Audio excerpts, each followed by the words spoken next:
I just wanted to bring clean water to everybody in the world.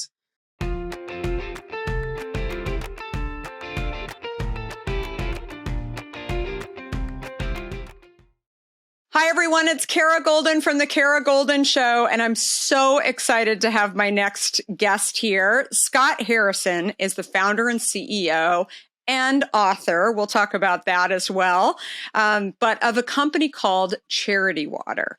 And for those of you who are not familiar with charity, we will definitely hear a lot more from Scott about this incredible organization, as I said, he founded and he is running. So just a little bit about charity.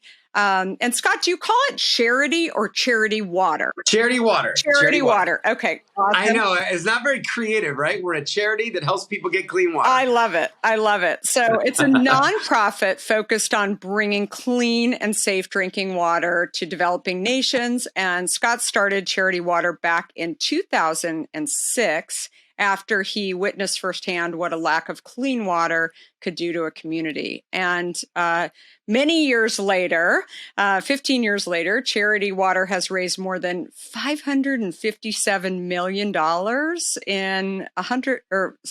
to helping many, many people in many countries, 12 million people in 29 countries. Is that right? Yeah, that's right. Amazing, that's right. Amazing. And as I mentioned, he's also the author of a book that I read when it first came out. It's an excellent book, and I reread it prior to the podcast called Thirst.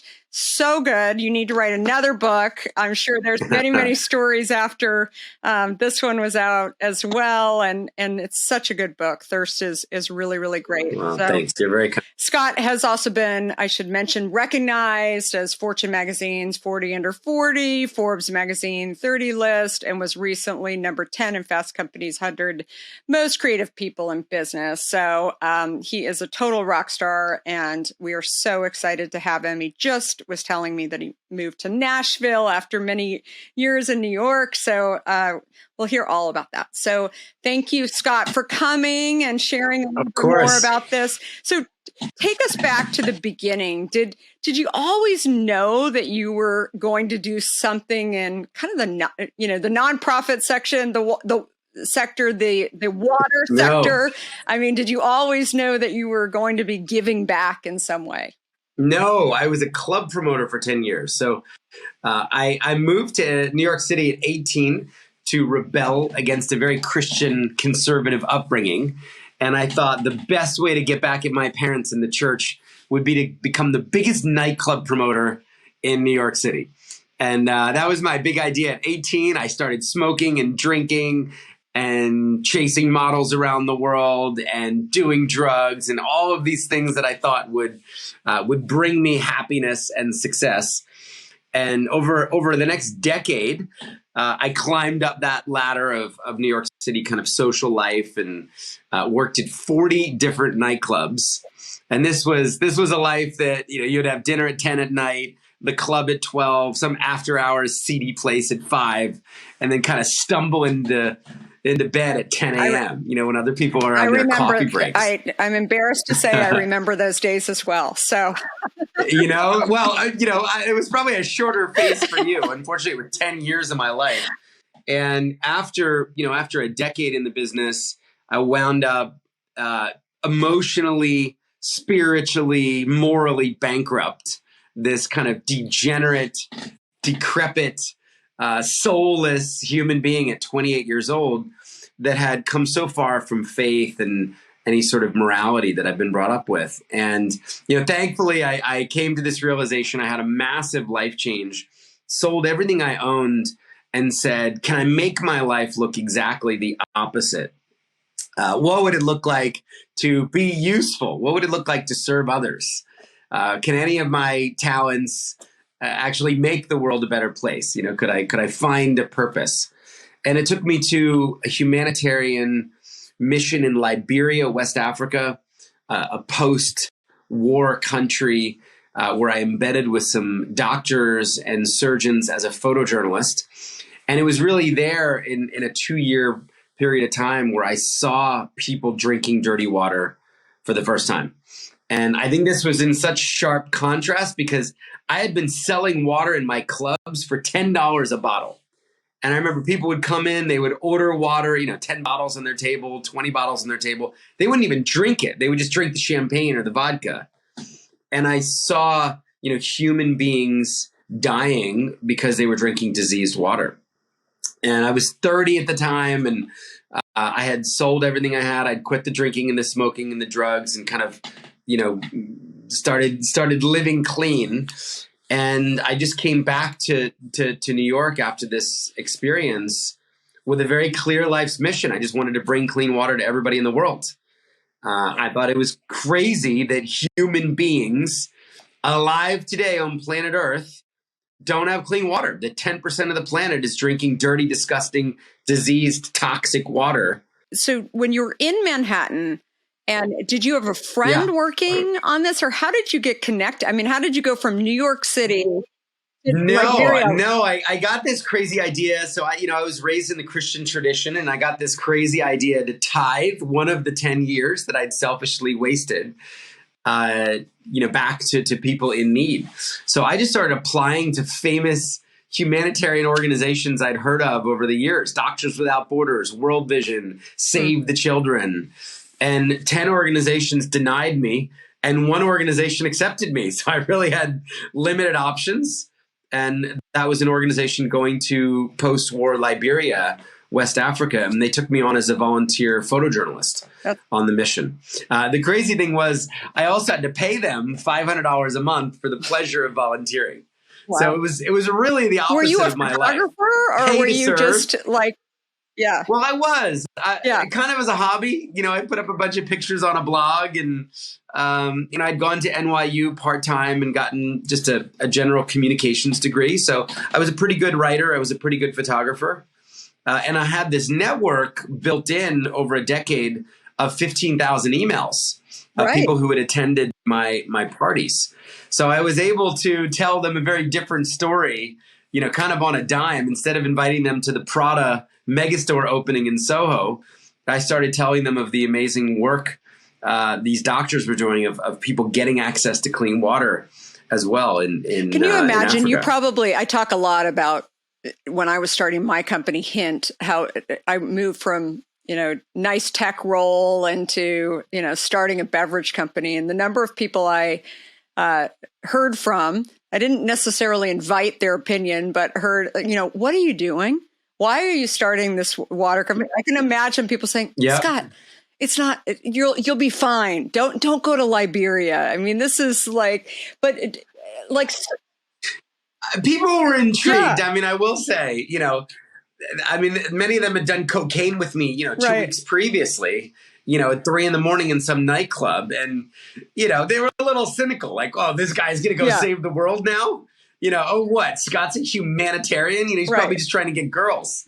So there was definitely a lot of cynicism. But so often I feel like if you don't kind of go through the journey, right? I mean, you talked about how 10 had rejected you, different ones that you had applied for, but that one said, yes, come. And look at this. You were able to actually generate the idea that would become Charity Water today. I mean, right? Just from that moment. And if you didn't go, do you ever think about that? Like if you didn't actually, I mean, it probably, I think back a lot where maybe I had the doubters, maybe I had the, doubts of my own, like, what am I doing? And then all of a sudden you just sort of roll with it. And then just as Steve Jobs used to say, I talk a lot about the dots eventually connect. It was pretty ridiculous. I had zero experience. And to start a water charity or, to hear me running around New York City at 30 years old saying I'm going to bring millions of people clean drinking water,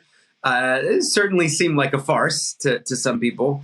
But, again, because I had this 2-year authentic experience, there was also a credibility that came with what I had done. I hadn't gone on a mission trip for a week. I had lived in this country I lived in West Africa for a year and a half. And I had seen this up close and personal, both the problem and also the solutions. I came back to New York City, 2 years later. I had 50,000 photographs that I had taken. So I had these stories, I had these photographs, and this kind of clear vision of what I wanted to try to do. And then I think there was just a lot of passion and idealism. And I would take 15 meetings a day, and 14 people would say, "No thanks, I'm not going to help. This is too new. Who knows if you're going to be successful?" And then one would say yes. And then you would kind of grasp that one yes, and you would go on to the next 15 meetings. And then, a couple months later, 2 would start saying yes, and 3 out of 15 would start saying yes. So what was your original ask when you were having these meetings? Well, I had a vision to structure Charity Water very differently than a traditional charity. Again, being 30 when I started this, I didn't know anything about philanthropy. I was very inexperienced, and I just came at this like an entrepreneur might. What problem am I trying to solve? I'm trying to get everybody in the world clean water. Okay, that's going to take tens of billions of dollars, if not, $100 billion to achieve. And I realized so many people just didn't trust charities. So many everyday people working at Sephora or Chase Bank or MTV, they were cynical, they were skeptical. They'd say, "Where does my money go? How much of my money is actually going to reach the people in need?" So I had this idea, what if we could separate the overhead from all the public donations and, promise the public that 100% of every dollar they gave, whether it was one single dollar or $1 million, would go directly to build water projects that would help people get clean water. And then in a separate bank account, I would go and raise all of the overhead from entrepreneurs, from business leaders, from people who understand you needed to recruit and retain the best talent to build a world-class organization. So that was kind of the big idea. It was, 1 out of like 1 million charities were doing that. And we've run this with 2 bank accounts. So I always had to figure out what my ask was. If I was, let's say I was meeting with you, I would probably ask you for a donation to help fund the next employee, right? Because you're an entrepreneur and you understand that talent is so important to build something. If I was talking to somebody who was cynical about charity, I would say, "Hey, would you help me build a water project in a village to give them clean water?" So I was constantly, trying to assess which bank account to raise money for. And 15 years later, with $100 million budget, it's still very much the same. We're trying to figure out what is the right fit for any given donor or supporter.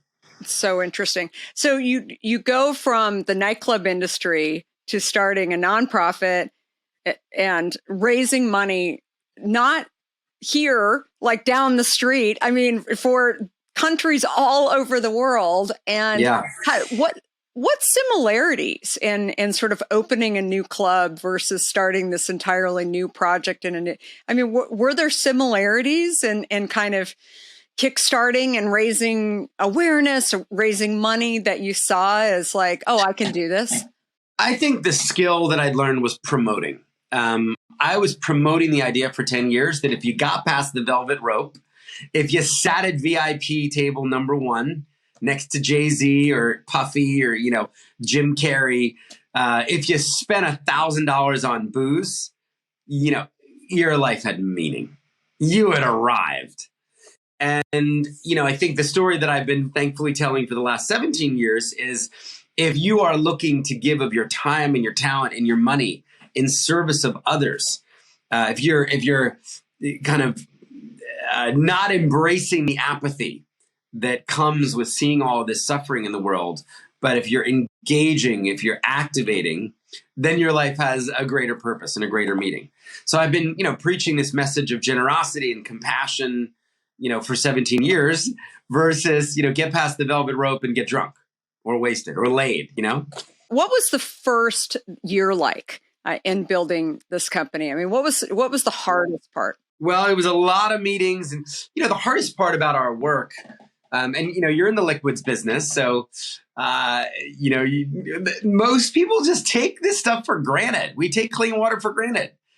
Everybody, I guarantee everybody listening or watching this did not wake up this morning and take a shower or, make their coffee or, grab a hint out of the refrigerator, on their way to the gym and say, boy, I'm so grateful for the clean water. I need to do something about the 771 million people globally who have never tasted clean water, right? It's not top of mind. This is not a problem we experience in the developed world. Even if you're in a low income, housing, like you have water, right? We have water in America. We have water, throughout Europe. So that's kind of the biggest challenge, is just getting people to understand this is a massive issue. It comes with extraordinary amount of human suffering. It deeply affects women and girls, who are the ones that are bearing, this burden. Women and girls are the ones that are bearing this burden. And it's also a solvable problem. We know how to do something about this. So the first year was just telling that story on a laptop, going back and forth and trying to get people excited about engaging in this. How much did you raise that first year? Do you remember? I think 2 million. So it was 2 million the first year, 6 million the second, 9 million, 16, 23, 28, 35, 45. It was kind of a lot of growth in those early years and a lot of momentum. What made you keep going when you had those hard days, those lots of no's, those, Yeah, seeing the progress. I mean, knowing that as we moved this forward, people were getting access to clean water. And I've been to 70 countries now. I've been to Ethiopia 31 times. So it's really important to me to keep getting out there every couple months in the villages, seeing the progress, knowing that we were really making a difference. It's so huge. So how has the pandemic impacted a lot of your water projects throughout the world? Let me say at the top, I think, well, if you all remember at the beginning of the pandemic, we were all being told to wash our hands like crazy, right? I mean, we were washing Amazon boxes as they came in. So I think people realized the link between clean water or water and health. And clean water is more important than ever during a global pandemic. And so many of the 29 countries where we work, there's not a single ventilator in the country. I mean, we're talking about ICU bed capacity here. There are no ICUs in many of these areas.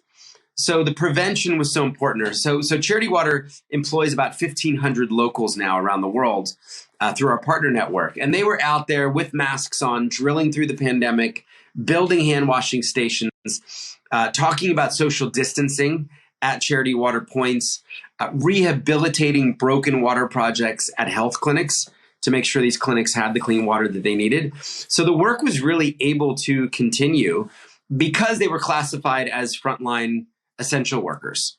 I think similar to your experience as well, right? Nobody wanted to stop the clean water from flowing during the pandemic. So they obviously took a lot of precautions, but we were able to continue the work and get more than 1 million new people clean water last year alone. That's amazing. What's been the toughest country to do your projects in? Oh, gosh, probably Ethiopia, because a civil war broke out about a year ago in the north, which is where we have a high concentration of projects. And, this is a country I know and love well. Again, I've been there more than 30 times. I've taken 400 different donors there over time. And it just a devastating civil war broke out between the people of Tigray and the central government. And, the suffering, the toll on families, on children is just inexplicable. And it's made that country extraordinarily difficult to work in. I'm sure you get asked this question a lot. So the U.S., obviously, it's different types of issues. One of the projects that I've been working on in Washington is around clean water and getting things like PFAS and things like that out of our water supply, which especially in sort of lower income communities can be hidden very nicely, yes, but can actually cause cancer-causing, ingredients, et cetera. Do you get pressure at all to look at the U.S.? You're a U.S. company. I mean, have you thought about doing some projects in the U.S. just because you know how to get the stuff done? Yeah, I mean, one of the I'm a big believer in focus. So we have built a 15-year proficiency on helping the rural poor in the world get access to clean water. So we don't even work in urban environments.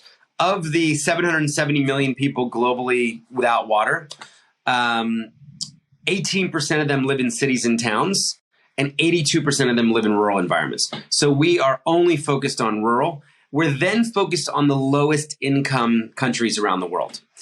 America officially has 100% water coverage. We know that's not true. We know there's pockets of Native American communities, when those pockets in Appalachia. Ethiopia has 50% water coverage. So there are literally 50 million humans in a country like Ethiopia that don't have clean water. So we've really been hyper clear about our focus. I'll give you an example. When Flint happened, a bunch of people are like, hey, what should Charity Water do in Flint? And our execs got together and said, Flint does not need a New York City charity with a focus of, Africa, India, Southeast Asia, parachuting into Flint, Michigan, pretending we have any idea how to solve $1 billion infrastructure piping crisis. So we just sent our donors to a bunch of local Flint charities and said, give directly to these orgs who have been working in Flint, Michigan for 20 years. Don't give us a single penny. And there is an org that we send all of our domestic interest to called Dig Deep. George McGraw is the founder there, and they are working on those Native American lands and in pockets of Appalachia on the U.S. water crisis. That is what they do uniquely. They don't work it all overseas. So, I'll tell somebody if I come off stage and they're like, well, how come you aren't working? I say, here they are. Please give them money. Don't give us a penny if that's your passion. Normally they're going to give money to nobody. Well, and I think what you touched on too with any entrepreneurial ventures, you need to know where to put your stakes in the ground. It's like people will say to me, I like Hint, but I just wish that you added a little bit of sweetener to it. And I'm like, there's a lot of those. Great. There's another product they can buy, right? That is not your right. vision. It's not my thing. And I think knowing your lane, and maybe that's not the right term, but knowing what your stakes are in the ground around, I think is such an important piece. Yeah. And I totally agree. So you launched a super cool awards program I read about called Tiny Heroes. Can you share a little bit more about that? Yeah. So Charity Water now, we've raised about $600 million from 1 million extraordinary, just everyday people, to be quite honest, around the world. We've worked with a few companies, but it's really about everyday people. We focus on individuals. And so many kids have inspired us. We've had 8-year-olds sell lemonade 12 weekends in a row.